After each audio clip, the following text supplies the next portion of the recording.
How much you and your family have to pay for prescription drugs is getting a fresh look tonight, and many people are getting their first look at a man who has come to symbolize what they consider to be wrong with the pharmaceutical industry. Correspondent Rich Edson has the story. The whole truth and nothing but the truth. He refused to answer their questions, and then he called them imbeciles.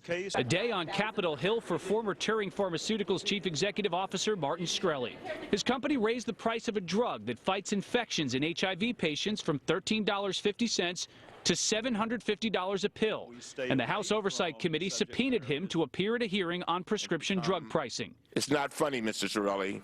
People are dying, and they're getting sicker and sicker. He's been outspoken on television and the internet, flaunting his wealth, paying a reported $2 million for the only copy of a rap album by the group Wu-Tang Clan.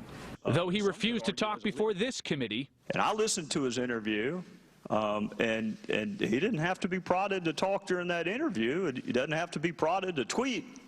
On the advice of counsel, I invoke my Fifth Amendment privilege against self-incrimination and respectfully decline to answer your question. He then left the hearing room and tweeted, "Hard to accept that these imbeciles represent the people in our government." Shkreli is also facing fraud charges unrelated to his time as a pharmaceutical executive. In a statement, his attorney explained he couldn't respond to lawmakers because of those pending criminal charges, adding, quote, "He meant no disrespect, but in truth, statements made by some of the members of the committee were wrong." Committee members then questioned other drug industry companies, claiming the wholesale price for 30 of the top-selling U.S. drugs increased more than 75% between 2010 and 2014. Perverse business practices were employed to exploit a patient group trying to do nothing more to extend their lives. The committee also focused on large price increases for heart drugs by another company, Valeant. We have heard very clearly Congress's and the public's concerns about drug prices in the industry generally.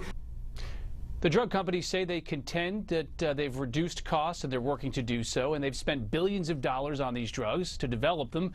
Committee Chairman Jason Chaffetz added the Food and Drug Administration needs to bring generic drugs to the market at a faster pace.